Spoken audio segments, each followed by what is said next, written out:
Vous écoutez le podcast de la formation, le podcast fait par et pour les actrices et acteurs de la formation.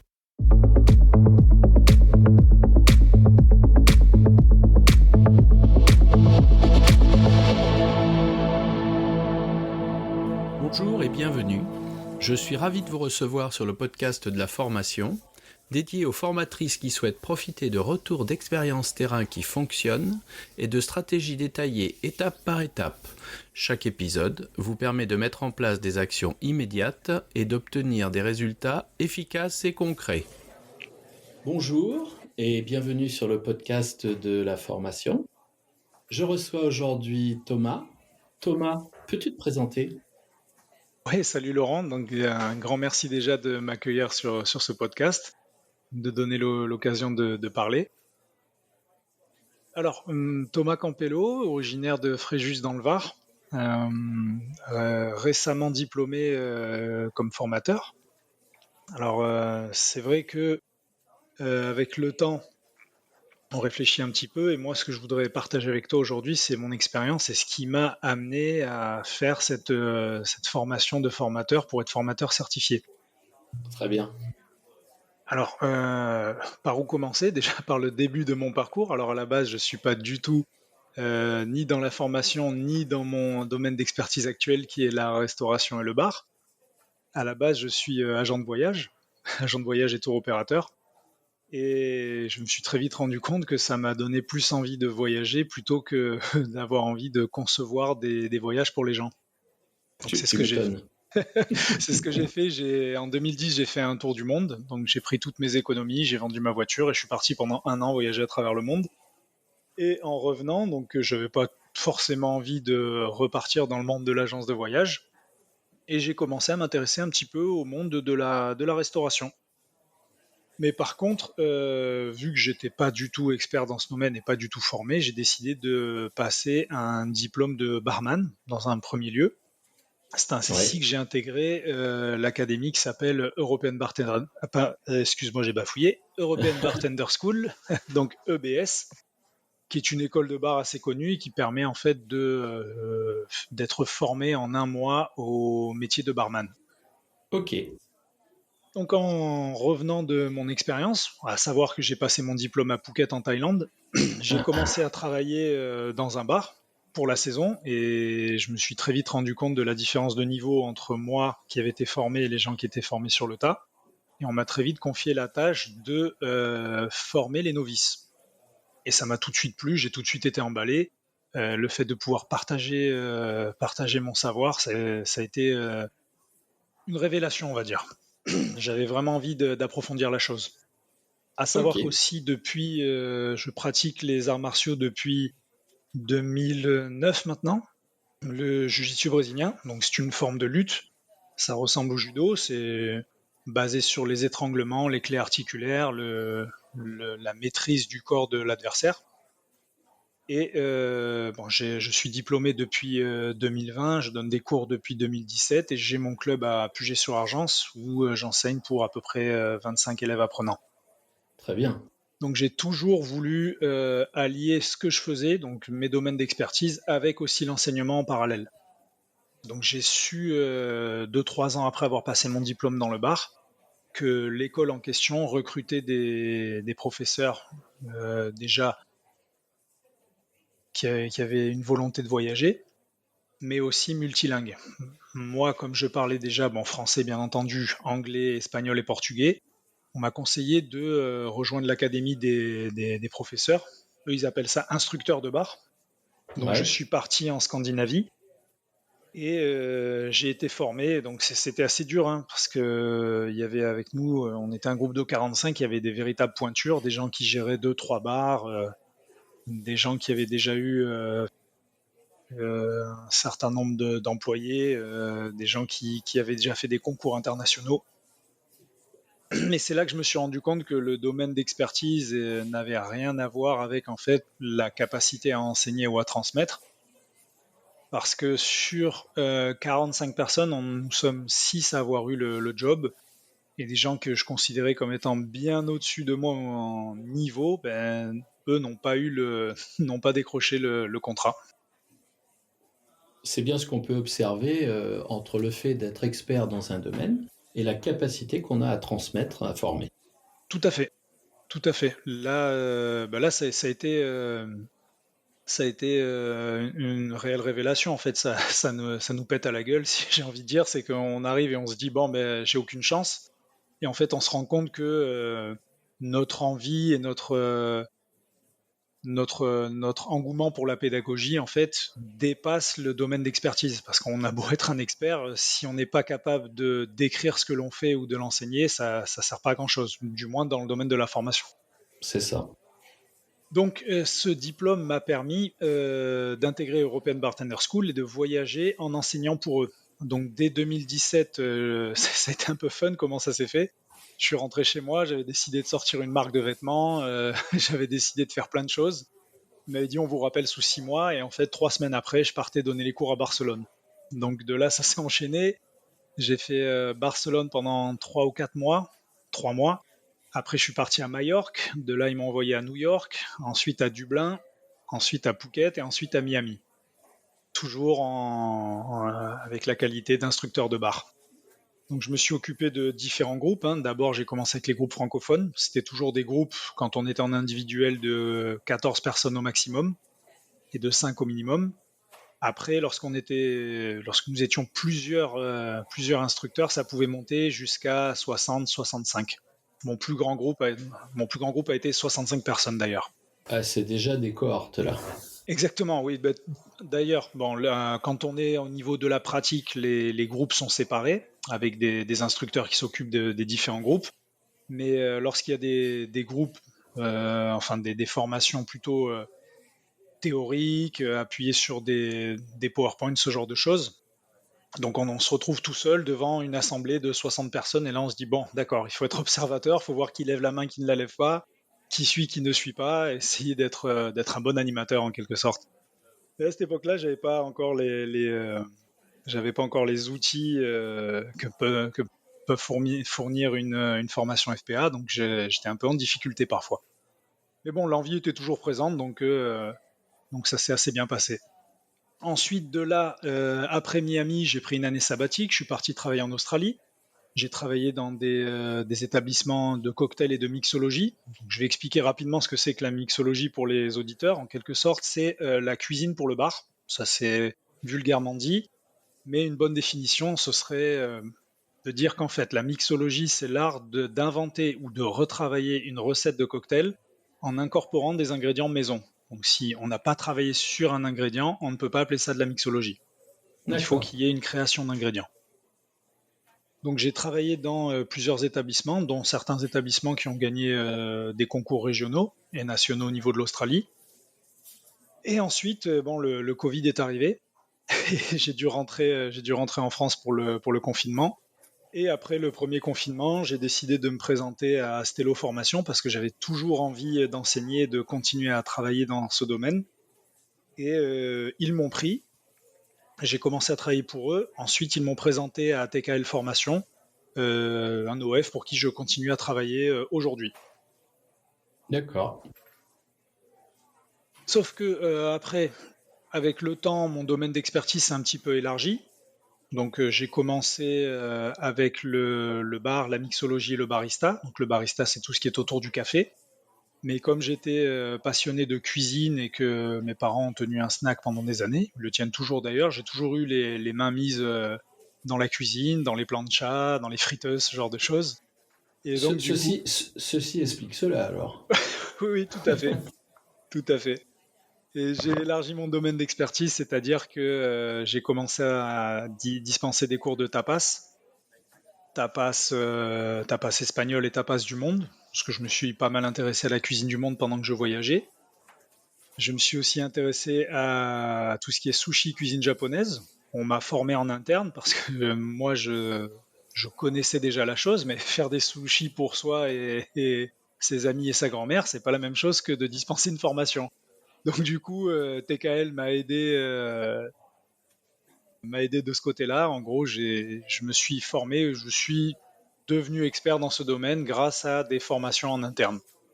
C'est bien. Et d'ailleurs, aujourd'hui, encore actuellement, donc tapas, sushi, cuisine du monde et cuisine japonaise. Et là, actuellement, je suis en train de m'intéresser à la cuisine fusion, qui va être mon nouveau domaine d'expertise. Je remarque qu'à chaque fois, tu abordes ça en découverte, puis après tu perfectionnes, et systématiquement dans tout ce que tu nous as écrit, tu en viens à dire, mais à un moment donné, il faut poser l'apprentissage par, par une vraie formation. C'est quelque chose quand même que je retrouve là bien dans tout ce que tu me dis, quoi. Tout à Il y a fait. pas de hasard, quoi. Tout à fait, exactement. Parce que, alors déjà, c'est un principe que j'ai à la base, de me dire, si je m'intéresse à un domaine, on peut s'y intéresser de façon ludique, mais si on veut performer dans ce domaine, pour moi, il faut être formé. Et c'est quelque chose que j'ai remarqué il y a déjà très longtemps quand j'ai commencé à travailler. Il y avait beaucoup de gens avec moi, beaucoup de collaborateurs qui étaient formés sur le tas, mais qui n'étaient pas réellement formés. Donc Oui, il manquait beaucoup d'outils. Et pour moi, je me suis toujours dit, pour moi personnellement, qu'il était inadmissible pour moi de pratiquer un métier sans en connaître réellement les bases. Donc pour moi, la meilleure base, c'était la formation. très bien. Il y a quelque chose qu'on avait évoqué en off. Comment ça s'est passé, toi, ta formation FPA? Tu peux nous raconter ta relation entre ton centre de formation et toi pour aller vers cette FPA? Oui, tout à fait. Alors au départ, à la base, quand j'ai commencé à travailler en tant que formateur ici, je m'entretenais souvent avec des collaborateurs qui étaient déjà formateurs certifiés et qui, eux, me conseillaient, me disaient, voilà, tu devrais faire la formation FPA. Mais comme je travaillais beaucoup, je trouvais jamais le temps en fait de participer à une session et j'avais décidé à un moment de la faire en candidat libre. Je me suis intéressé au dossier, j'ai vu que c'était compliqué, mais je me suis dit bon ben ça va être un challenge, mais je vais y arriver. Et là, pareil, impossible d'y dédier du temps parce que j'étais trop pris par mon travail. Et du coup, TKL Formation l'année dernière, TKL Format a organisé une session de formation et ils m'ont proposé d'y participer. Ils m'ont dit voilà, ça tombe bien au niveau du timing, tu pourrais y participer si tu en as l'envie. Je dis ah oui, l'envie ne manque pas justement. Donc c'est ce que j'ai décidé de faire. Je me suis inscrit à cette session via TKL Format, donc via l'OF avec lequel je travaille principalement. Ça, c'est quelque chose d'hyper important parce que aujourd'hui, on a besoin dans les organismes de formation de gens qui soient compétents et on remarque quand même un certain frein qui consiste à dire que ah oui, mais si je forme un collaborateur, du coup il va monter en capacité, mais peut-être qu'il va me demander une augmentation et patali et patala. Et il n'y a pas très longtemps, moi j'ai assisté au fait que une formatrice qui est performante, qui a une vraie expertise métier de formatrice, qui voulait certifier ses compétences, ben, le centre n'abonde absolument pas dans son sens pour les raisons que je viens d'évoquer. Donc écoute, c'est tout à l'honneur de ton centre de formation de te proposer ça et je tenais à le signaler parce que pour moi, c'est quelque chose de fondamental. Oui, tout à fait. C'est vrai que on m'avait exposé ça, mais moi tout de suite, en fait, il y avait une très bonne entente entre moi et le centre de formation. Ils m'avaient déjà aidé à me former au niveau des sushis de la cuisine japonaise. Je m'étais intéressé grâce à eux aussi aux formations barbecue. Donc, je veux dire, pour moi, c'était une évidence, quoi. C'était un commun accord. Puis moi, à aucun moment, ça m'a traversé l'esprit de me dire, bon, ben, maintenant que je suis formé, maintenant que je suis certifié, je vais demander plus d'argent ou je vais quitter l'OF et aller m'intéresser à d'autres organismes. Non, pour moi, en fait, ça a été une très bonne entente de A à Z. C'est agréable d'entendre cette dimension de loyauté. C'est appréciable. Et du coup, c'est pas quelque chose qui peut faire que se déclarer. Ça veut dire que eux, dans leur proposition, ils connaissent déjà ta loyauté. C'est vraiment très très bien. Moi, j'adore ce genre de truc. Oui, mais c'est vrai qu'en plus, moi, je me suis dit, bon, ça va m'ouvrir des portes, certes, mais je travaille beaucoup avec cette OF, donc je vois pas pourquoi ça changerait une fois que je Ouais, serai certifié. c'est ça. Ça peut être aussi simple que ça. Mhm, tout à fait, ouais. Et alors, du coup, ça y est, t'attaques, tu démarres une FPA alors. Oui, alors oui, la FPA, alors en arrivant là-bas, je savais pas trop à quoi m'attendre. C'est vrai que j'avais lu le programme et le référentiel, mais je ne m'attendais pas à voir tout ce qu'on a pu voir en ce laps de temps.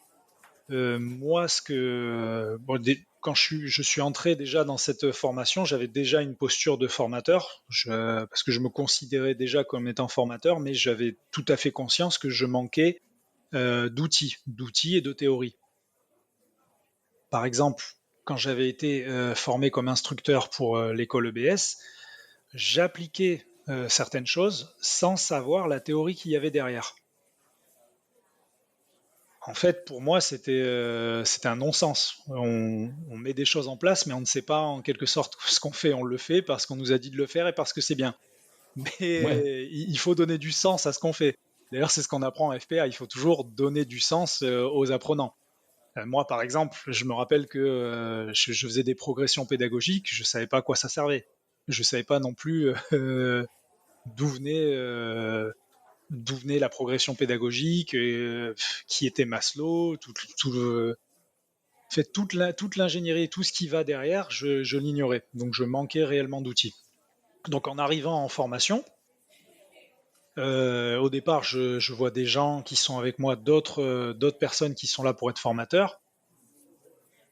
Certains qui étaient dans le même domaine d'expertise que moi, d'autres dans d'autres. Bon, on était à peu près tous dans la restauration, donc on arrivait à se comprendre, mais il y avait un collègue qui était pâtissier, une collègue qui était aussi dans la restauration, mais elle qui était plutôt sur les métiers de la salle. L'autre personne qui était avec moi était barman.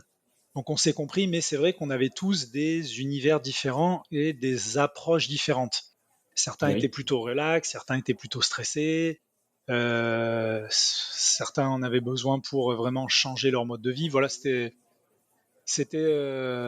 vraiment une atmosphère très différente. Alors Mm. moi j'étais à l'aise avec ma propre posture de formateur, mais c'est vrai que arriver dans cet environnement et se dire, bon, allez, on met tout ce qu'on sait de côté et on doit tout désapprendre pour réapprendre, c'est vrai qu'au départ, c'est un petit peu compliqué.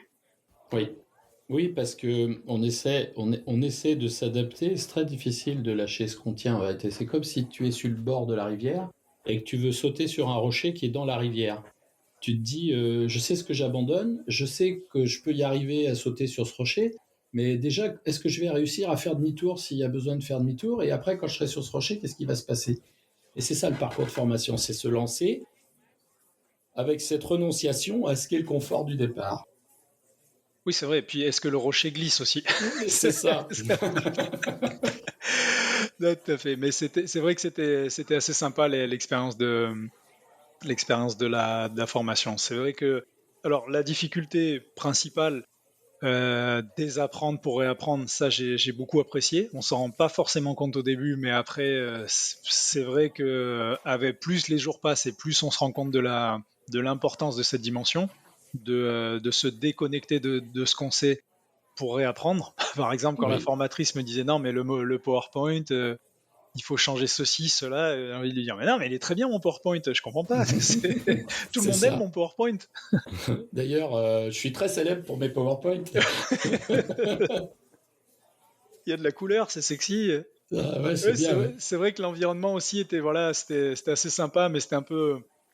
J'ai dû faire preuve d'une petite capacité d'adaptation. Par exemple, il y avait des gens qui étaient très stressés, et puis le stress était latent dans la pièce et tout, alors que moi j'étais plutôt en mode relax, ça va le faire, on est là pour apprendre des choses, ça va bien se passer, et, ils sont pas là pour nous casser. Voilà, bon. Bah ouais, c'est ça.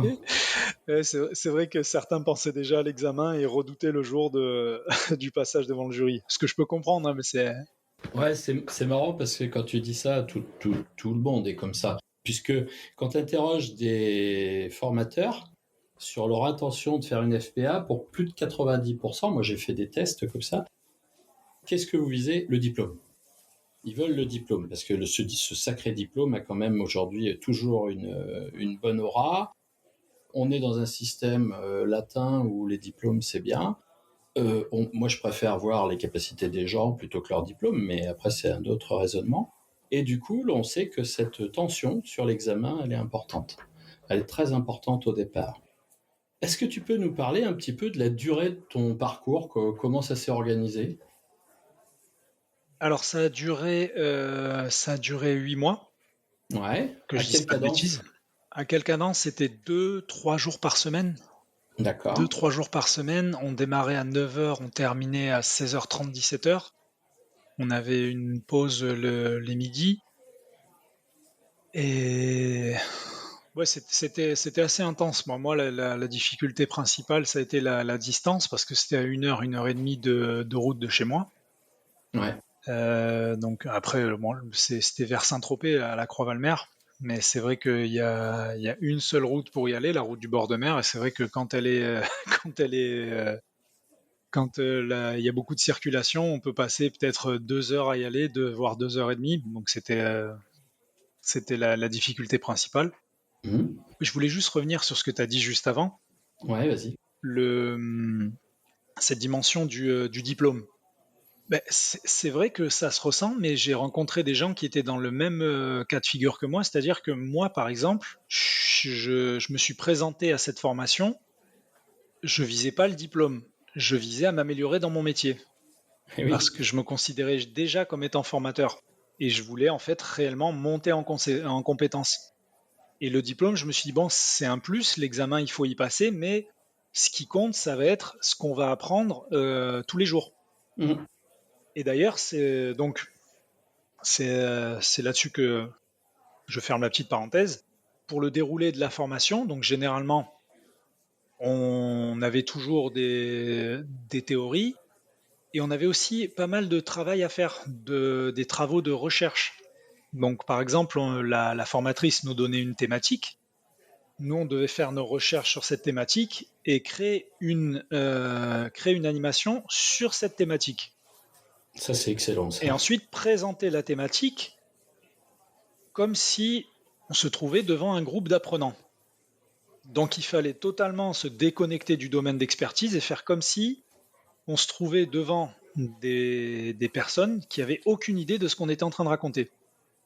Donc, il fallait verbaliser au maximum, il fallait donner des images, il fallait aussi rendre les activités le plus ludiques possible. Donc on a été très très bien formé sur la ludopédagogie. On peut citer d'ailleurs hein, les responsables de ça, si tu veux. Oui, la formatrice c'était Aurélia Boissanté. Tout Et à c'est, fait. et c'est vrai que j'ai beaucoup, beaucoup, beaucoup apprécié ce côté ludopédagogie. C'est vrai que moi, que c'était quelque chose que j'ignorais totalement. Moi, pour moi, un cours magistral, c'était un cours magistral. Le fait qu'il soit appuyé sur des outils numériques comme des vidéos et ainsi de suite, c'était largement suffisant. Mais voilà, j'avais pas la dimension du faire faire. Ah, et voilà. Et c'est vrai que le fait de faire faire aux apprenants, ben, ça développe l'ancrage cognitif, quoi. On s'assure que les choses apprises sont bien ancrées, sont bien rentrées. Voilà quoi. Et en faisant faire, tu les rends observables. Donc, du coup, Oui, tu as aussi, moins de boulot, toi, en tant que formateur. Faut pas oublier de dire ça. tout à fait. Plus tes apprenants travaillent, moins toi, tu as de boulot. Et plus ton boulot est concentré sur ce qu'ils font et pas sur ce que tu voudrais dire. C'est vrai que grâce à la ludopédagogie aussi, grâce aux animations, encore une fois, une dimension que j'ignorais totalement, mais Aurélien nous disait, voilà, si l'exercice s'est bien passé, après, ce n'est plus toi qui as besoin de faire le cours magistral, mais tu peux leur faire faire le cours à ta place, parce qu'ils auront déjà la notion, ils pourront en parler à ta place. J'avais dit, ah ouais, pas bête. Bah, Hmm. c'est vrai que voilà, c'est ce genre de notion qu'on apprend en FPA.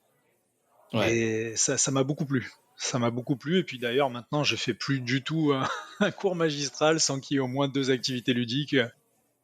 Ouais, c'est vrai.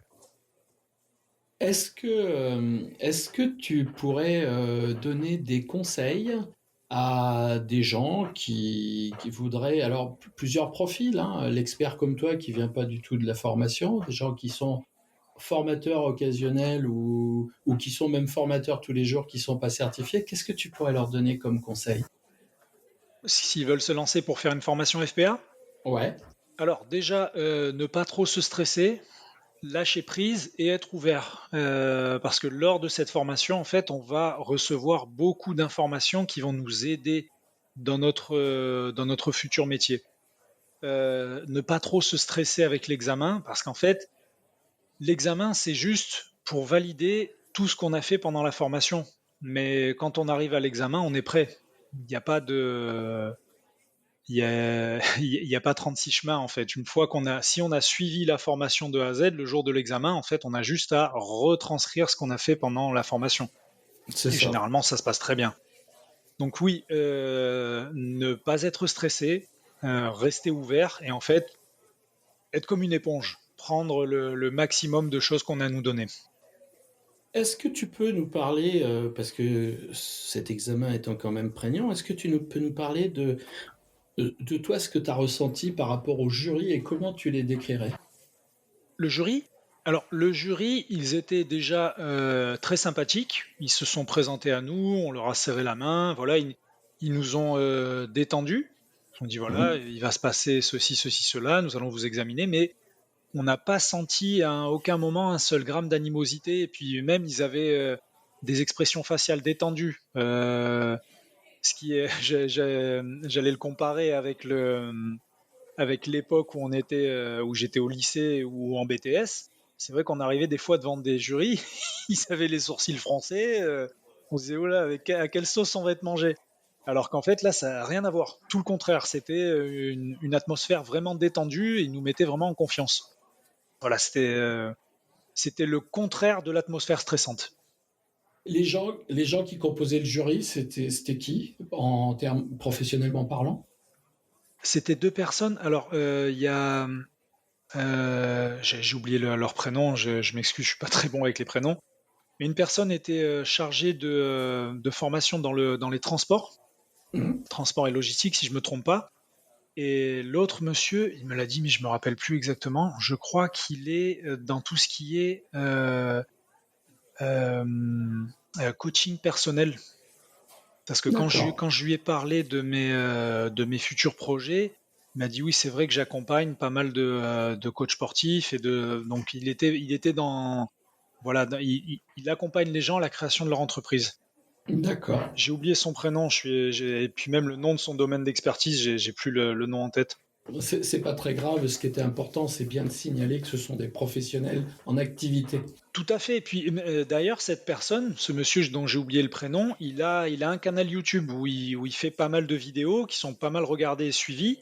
Si j'arrive à retrouver le nom, je le dirai d'ici la fin du podcast. Mais les vidéos étaient très très intéressantes. C'est vrai que j'avais pu en regarder quelques-unes pendant ma formation. Et voilà, c'était clair comme de l'eau de roche. C'était des vidéos bien expliquées, bien détaillées. C'était très bien.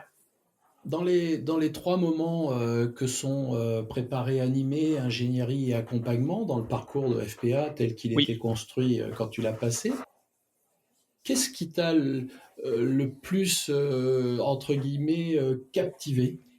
l'accompagnement. L'accompagnement parce que j'avais pas eu l'occasion de faire beaucoup d'accompagnement. Parce que généralement, les formations que je dispense sont plutôt des formations courtes, sur 3 jours et une semaine. J'ai pas eu l'occasion de faire beaucoup de parcours longs, donc je n'avais pas eu l'occasion de m'intéresser à l'accompagnement. Et c'est vrai que là, le fait d'être avec des élèves apprenants qui sont tous en apprentissage, et puis jeunes en plus, j'ai pu voir vraiment la dimension de l'accompagnement et puis ce que ça a apporté, le plus que ça a apporté pour les apprenants. Oui, vas-y, Oui, excuse-moi. après pour ce qui est de l'ingénierie, bon l'ingénierie moi j'étais à la base totalement largué donc parce que je manquais totalement d'outils.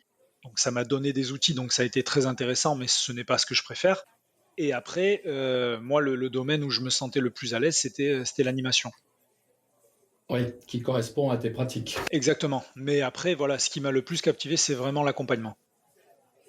Qu'est-ce que tu as ressenti, toi, quand tu as fait l'accompagnement? Parce que tu nous as dit, oui, j'ai pu mesurer ce que ça faisait avec les apprenants, mais toi, qu'est-ce que tu as ressenti? Est-ce que ça a brassé des choses chez toi? Oui, tout à fait, parce que j'ai eu l'occasion d'accompagner une apprenante qui était en situation de handicap, qui avait subi du harcèlement moral et ce genre de choses. Donc, c'est vrai que là, en plus, le FPA m'a beaucoup aidé parce qu'on voit la dimension de l'affect, comment ne pas tomber dans l'affect, comment ne pas laisser ses émotions prendre le dessus, l'écoute active, ce genre de choses. Donc, c'est vrai que malgré moi, en quelque sorte, pendant mon stage, je me suis pris un petit peu tout ça dans la gueule.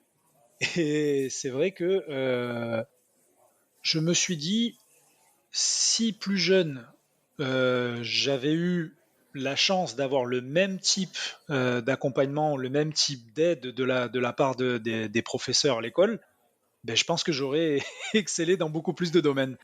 Euh, voilà, c'est ce que ça a fait ressurgir. C'est que voilà, je me suis dit, voilà, c'est quelque chose dont je pense en avoir manqué quand j'étais plus jeune. C'est un constat qu'on peut faire, qui est une évidence hein, d'ailleurs. Aujourd'hui, tu es diplômé, Oui. tu es sorti de formation, on a compris que tu bossais déjà pour un centre de formation. C'est quoi les changements radicaux pour toi qui sont intervenus du fait d'être maintenant certifié? Est-ce qu'il y en a? Oui, déjà au niveau de mes animations. Donc avant, j'avais tendance à utiliser des méthodes pédagogiques assez restreintes. Maintenant, je sais que je vais beaucoup plus m'ouvrir, utiliser beaucoup plus par exemple, l'outil comme la ludopédagogie. Ça, pour moi, c'était une réelle révélation. Donc, je vais l'intégrer maintenant à absolument tout type de formation et aussi être beaucoup plus à l'écoute des apprenants. M'assurer en fait que tout se passe bien. Avant, j'avais tendance à me dire voilà, il y a un but, c'est réussir la formation et on va y arriver par tous les moyens possibles, en laissant peut-être un petit peu de côté, malheureusement, les besoins individuels de chaque apprenant. Maintenant, en fait, voilà, ça va être beaucoup plus m'intéresser aux apprenants, mais de façon individuelle. Oui, là, tu sais, ce qui prévaut, c'est de se dire on apprend seul, mais pas tout seul. Ça, c'est la dimension de notre engagement. Et il ne faut jamais oublier qu'apprendre est un acte autonome et volontaire. C'est-à-dire que c'est pas toi qui fais apprendre, toi tu enseignes, et la Tout à fait. personne en face de toi, de par sa motivation intrinsèque, elle va aller chercher les éléments dont elle a besoin pour atteindre son objectif.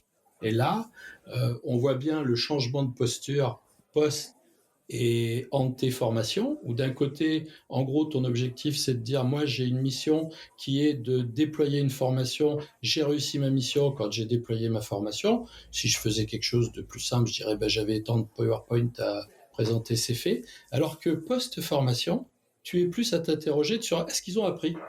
Oui, c'est ça. Et c'est ça la variable. Et ça, c'est vraiment quelque chose, c'est vraiment cette décentration sur soi-même, de soi-même, pardon, qui va donner de bons résultats et qui justifie une formation FPA, entre autres.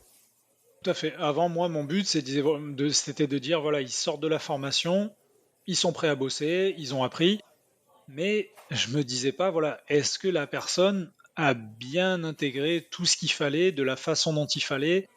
Est-ce qu'elle a eu des blocages? Est-ce que je m'y suis assez intéressé? Voilà, Hmm. c'est vrai que pendant ces quelques mois, on a l'impression que non, mais en fait, oui, il y a énormément de choses qu'on apprend, puis voilà, on déconstruit en fait la vision que l'on a du métier. Je parle pour moi, hein, parce que j'étais déjà Hmm. dans l'enseignement avant.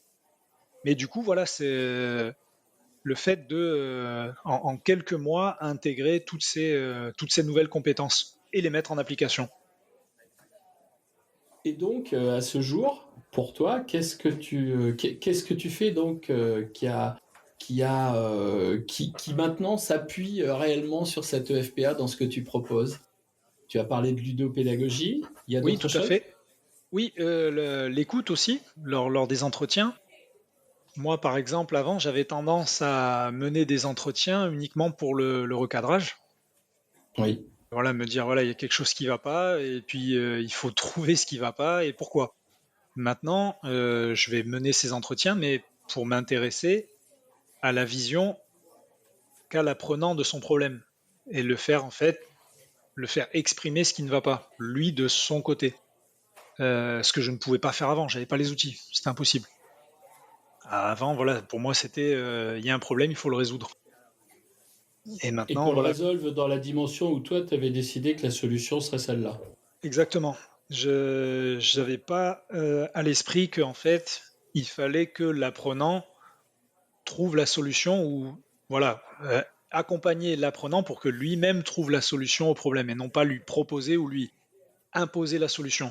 Parce que voilà, moi à l'époque, c'était il fallait recadrer et non pas accompagner. Maintenant, C'est bien, je suis plus c'est dans la bien ça. dimension d'accompagnement.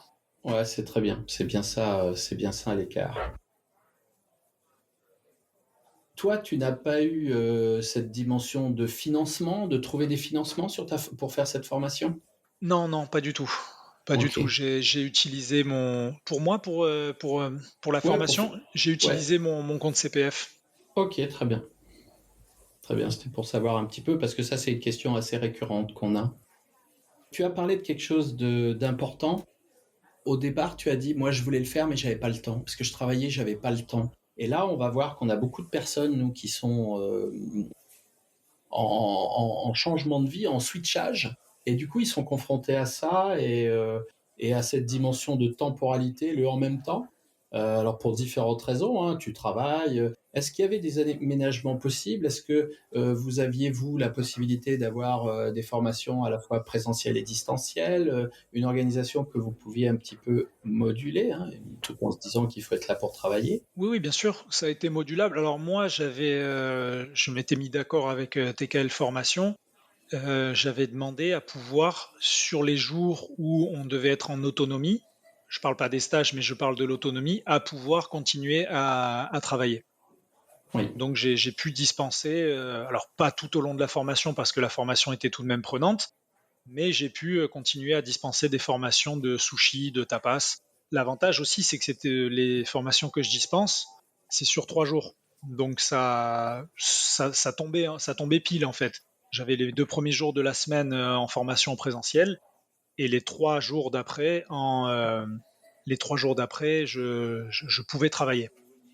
Très bien. Tu t'organisais comment pour quand même produire alors que tu travaillais? Produire pour la formation, Bah oui. le soir, hein. Le Ouais. soir, je rentrais, je me mettais sur mon ordinateur, je faisais les recherches, je produisais les animations pour pour la formation. Donc c'était voilà, j'ai dû en fait créer l'espace-temps propice à la création de contenu pour ma formation. Je pense que c'est important d'en parler parce que le temps uniquement de la formation FPA ne suffit pas. Non, non, non, Il faut un temps, il faut s'organiser autour, un temps d'approfondissement, un tout temps à de fait, travail.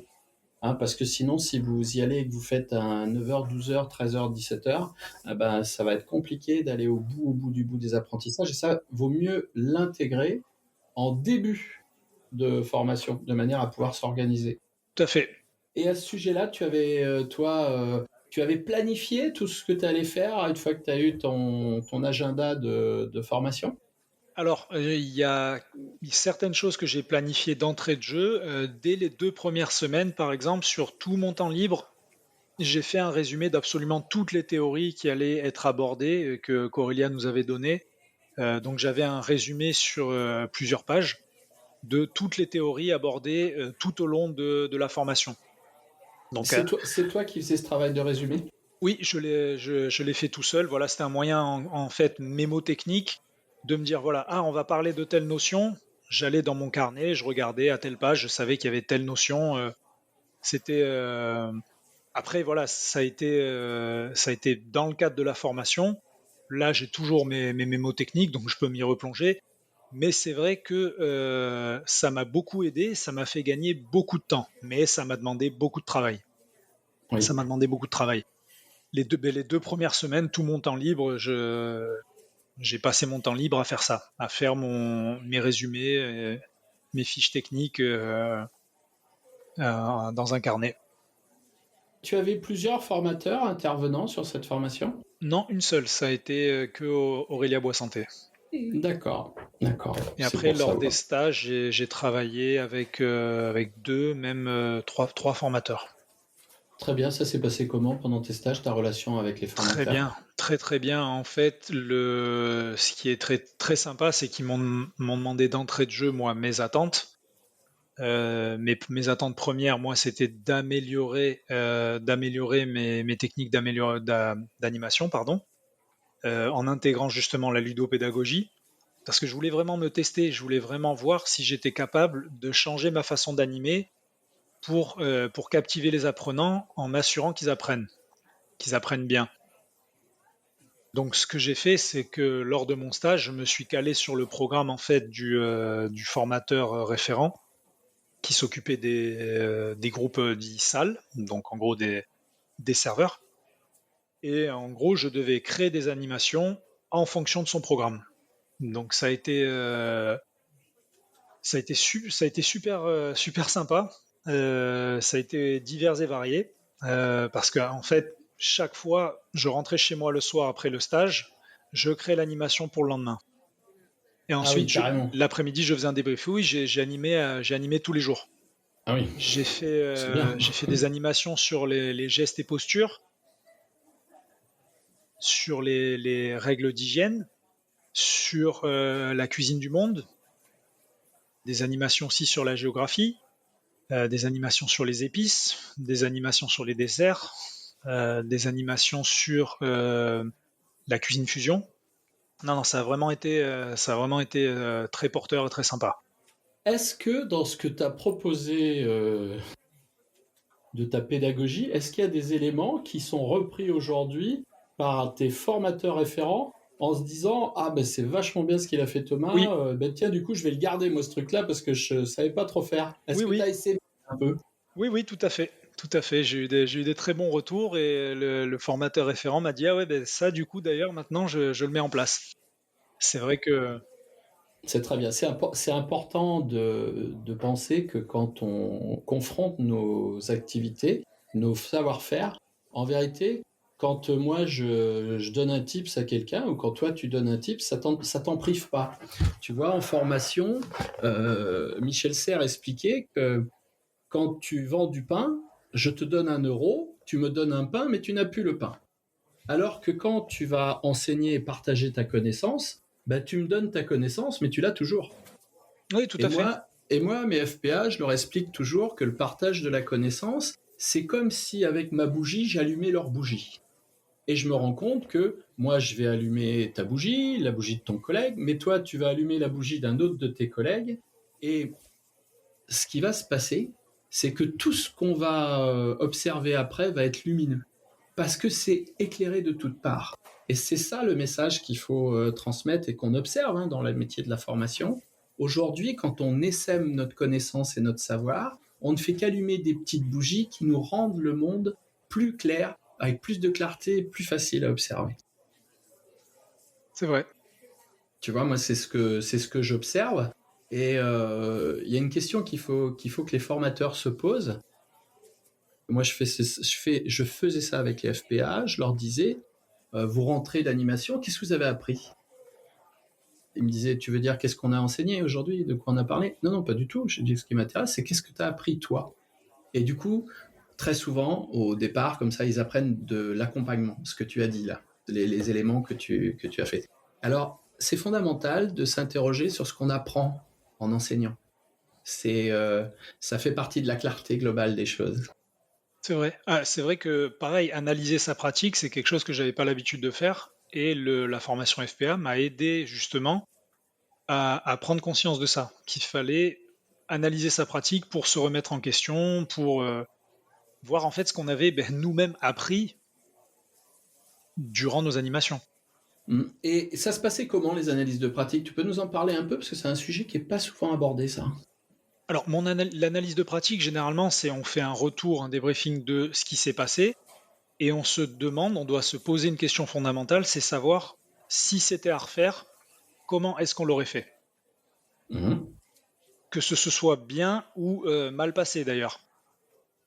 Parce que généralement, c'est vrai qu'on a tendance à se dire, bon, tout s'est bien déroulé, donc on ne revient pas dessus. Non, même si c'était à refaire, qu'est-ce que j'aurais pu changer, qu'est-ce que j'aurais pu améliorer, comment est-ce que j'aurais pu le faire?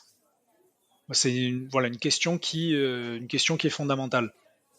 Et lors de ces analyses de pratique, c'est quelque chose qui est guidé, qui est accompagné. Tu dis on fait un débrief, le débrief est forcément guidé. Et là, l'autre partie, est-ce qu'il y a une autre partie en individuel que tu fais seul? Sur l'analyse de pratique individuelle, Ouais, toi-même. Est-ce que tout seul tu pratiques des analyses de pratique entre guillemets? généralement la remise en question. La Hum, remise en question via l'observation. Alors avant, c'est vrai que je ne le faisais pas du tout. hum, Maintenant, en fait, je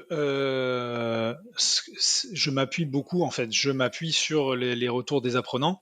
Donc généralement, quand on demande l'évaluation, moi, j'avais pas la capacité tout seul de me dire, bon, ok, qu'est-ce que je pourrais changer? Qu'est-ce que je pourrais améliorer? hum, C'est vrai que le fait aussi de questionner les apprenants en leur demandant de nous donner un axe d'amélioration et un point fort, ou un point positif, ça nous hum, aide ensuite à dire, ok, j'ai pratiqué, j'ai fait j'ai dispensé ma formation de telle et telle manière. À tel moment j'ai fait ça, à tel moment j'ai fait ça, à tel moment j'ai fait ça. Comment est-ce que je pourrais l'améliorer ou comment est-ce que je pourrais dépasser en fait oui voilà, le dépassement de soi. hum. Comment est-ce que je pourrais me dépasser ou réellement m'améliorer? L'avantage aussi, c'est que comme je dispense généralement toujours les mêmes types de formations, c'est assez simple de faire un retour, de voir la différence entre les deux fois. Bon, généralement, une formation ne se passe jamais deux fois de la même manière. On doit toujours faire preuve d'adaptabilité, mais c'est vrai que moi, avant, l'analyse de pratique, c'est quelque chose que je faisais pas du tout. Je me disais, bon, le cours est passé, la formation est dispensée, on n'en parle plus. Ouf. Ouais, ouf, ça s'est pas trop mal passé. Bah, c'est vrai qu'il y a toujours la dimension, par exemple, en sushi, on se dit, ouais, quand les apprenants manipulent des couteaux aiguisés comme des sabres, on se Hum. dit, Alors, bah oui, c'est l'objectif, c'est ont-ils tous leurs doigts. ouais, quand la formation est terminée, on se dit, bon, ça s'est plutôt bien passé, il n'y a pas un qui s'est tranché le. Non, mais c'est vrai que voilà, donc pour l'analyse de pratique, moi, ce que je vais mettre en place maintenant, parce que depuis que j'ai été certifié, j'ai pas eu l'occasion de redispenser de formation. Parce que là, la période aussi, pour ce qui est du monde de l'hôtellerie-restauration, c'est un peu en stand-by. Parce que les gens travaillent l'été et ils ne se forment pas en été. Hum. À moins que j'ai loupé quelque chose. Ouais, Mais bah, donc dès que je vais remettre le pied à l'étrier à la rentrée, je vais pouvoir voilà faire des retours sur moi-même, des retours sur ma propre pratique en me disant voilà,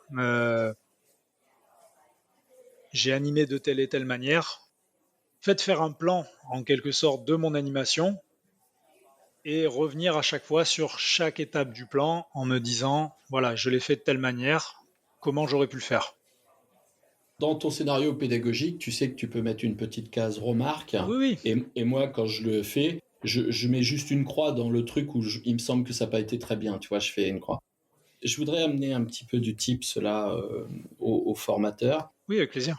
qui aujourd'hui sont face à la capacité de faire des analyses de pratique. Alors, je vais leur dire comment moi je l'enseigne. C'est très simple. Quand on est seul à faire son analyse de pratique, je leur dis regardez ce qui a fonctionné et regardez comment vous pouvez améliorer ce qui a fonctionné. Parce que quand on les interroge et qu'on les a avec nous, on a une espèce d'auto-flagellation qui consiste à dire ah bah oui là j'étais pas bon, bah là j'étais nul, là j'étais pas ceci, là j'étais pas cela. Le petit rappel, c'est qu'on construit jamais sur quelque chose qui est mou. On n'a jamais vu une maison se construire dans un marécage. Aujourd'hui, ce qu'on a besoin, c'est de construire sur ce qui est dur.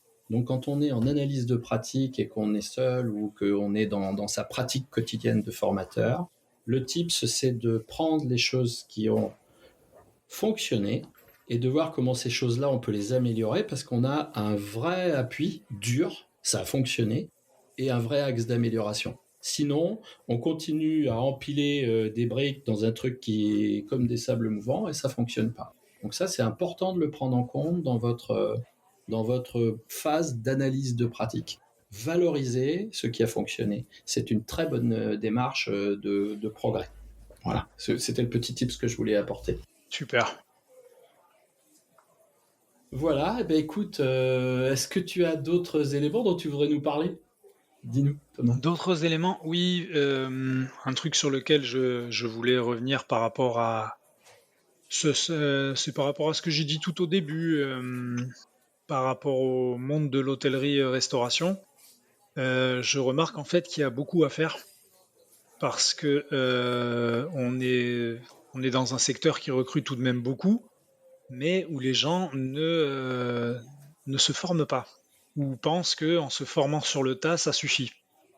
J'ai l'impression que le métier, bon, en plus d'être délaissé, il est dévalorisé. Même aussi par les propres collaborateurs, hein, les propres personnes qui y travaillent. Donc je pense qu'il faut trouver un moyen de revaloriser la formation dans ce secteur, dans tout ce qui est voilà, hôtellerie, restauration et surtout restauration. Ouais. Bah, c'est-à-dire que, entre guillemets, ça a été assez à la mode et on a vu des carleurs devenir restaurateurs du jour au lendemain avec des sociétés qui leur vendent du tout prêt, du tout fait. Et puis, on a vu toutes les dérives qu'il pouvait y avoir. On a eu une super émission l'autre jour sur la bouillabaisse, où dans la bouillabaisse, on retrouve des langoustines, quoi. Voilà, au bout d'un moment, on peut pas faire n'importe quoi. Chaque chose est un métier. En tout cas, ce qu'il faut observer, et puis là, moi, je te parle du côté de celui qui est côté fourchette, c'est que les restaurants qui sont restés en place, nous, autour de là où je vis, sont ceux qui faisaient des choses réelles, des vraies choses, des vraies cuisines. Et c'est ceux où on était bien accueillis, et c'est ceux qui avaient une vraie écoute pour leurs clients. Ça reste quand même bien, comment dire, bien ancré, ça. Après, je parle pas des chaînes multinationales, hein, je parle de restauration au niveau d'un restaurant. Et ça, c'est très appréciable. Ce qu'on va voir, ces choses simples de l'accueil, accueillir les gens, prendre soin d'eux, faire preuve d'empathie, écouter ce qu'ils ont à dire. Voilà. Et puis de notre côté, nous, clients, il faut qu'on apprenne à dire merci. On a passé un vrai bon moment. Moi, je venais vivre une expérience. Je viens pas manger, moi, au restaurant. Je viens vivre une expérience conviviale avec des amis. Et il faut que ça reste une expérience conviviale. Il faut pas que j'ai de problème, quoi. Ça, c'est important. Je m'excuse pour le bruit de fond, c'est la machine à café qui, Ah, qui se draine. ah bah voilà, bah tu vois, elle bosse toute seule, toi, ta machine à café. Alors, moi, je vais quand même te dire quelque chose. J'ai une pensée émue pour tous les formateurs qui enseignent toute la partie juridique, la partie comptable, la partie un petit peu obscure de tous les métiers qu'on a besoin d'apprendre et qui sont pas très sexy. Parce que entendre qu'on peut être formateur, voyager dans le monde entier, passer sa vie au bar et avoir des expériences d'apprentissage extraordinaires, franchement, ça fait un peu kiffer quand même au début, hein. C'est vrai que c'est. Donc, ne lâchez pas prise, surtout, amis du juridique et de la comptabilité. Hein, c'est aussi possible, grâce à la ludopédagogie, dans tous les domaines, d'amener un vrai intérêt à ce que vous proposez à vos apprenants. C'était la petite touche de joke un peu. Voilà. Merci, merci Thomas d'être venu partager ce temps avec nous. Ben, un grand merci à toi de m'avoir accueilli sur ce podcast. Bah écoute, c'est avec plaisir. Je t'ai rencontré par l'intermédiaire d'Aurélia Boissanté. Aurélia Boissanté, qui est une experte en ludopédagogie qu'on a reçue sur le podcast. Vous pourrez retrouver son épisode. On a, on a passé un excellent moment avec elle. On a passé un excellent moment avec Thomas. Si vous aussi, vous voulez venir partager vos expériences sur le podcast de la formation, ça se fait en toute simplicité. C'est des vraies expériences de vie. Donc écoutez, je vous y attends et je te remercie Thomas d'être venu nous retrouver sur le podcast de la formation. Ben, merci à toi et j'espère que voilà, de par cette petite interview, ce petit dialogue, on aura pu répondre aux éventuelles questions de certaines personnes qui hésiteraient encore à sauter le pas et à se dire bon ben je vais faire cette formation FPA, je vais me faire certifier et ça va bien se passer. Très bien. Bah, écoute, j'hésiterai pas à mettre ton lien LinkedIn sur le podcast. Et si des gens veulent continuer la discussion avec toi tranquillement, bah écoute, ils pourront le faire. Et puis je pense que vous aurez plaisir à échanger. Bien Et sûr. nous restons aussi, nous, disponibles sur le podcast de la formation pour parler de certains sujets. Le sujet de l'analyse de pratique, il y a énormément de choses à dire. Et, il y a énormément de savoir-faire à développer. Et si le sujet vous intéresse, n'hésitez pas à nous mettre des commentaires, de manière à ce qu'on puisse nous se rapprocher de gens qui ont cette expertise, mais une vraie expertise là-dessus, et qui puissent venir partager avec nous. Super. Merci encore Thomas. Je voulais juste faire une petite parenthèse avant de conclure le podcast. Je suis en train de travailler sur de la création de contenu par rapport au métier du bar et aussi par rapport au métier de la cuisine. Tout ce que j'ai pris comme expérience en fait à travers le monde. Donc différentes pratiques, différentes méthodes. Voilà, mais concentrées en un seul contenu. Donc plusieurs approches du métier de la restauration et du bar, mais en un seul contenu. Donc si ça intéresse certaines personnes, s'ils veulent me questionner là-dessus, qu'ils n'hésitent pas à entrer en contact avec moi. Eh bien, très bien. Écoutez, j'espère que vous avez pris plaisir à écouter cet épisode de podcast avec Thomas. Je vous donne rendez-vous pour nos prochaines aventures, nos prochains épisodes. À très bientôt sur le podcast de la formation.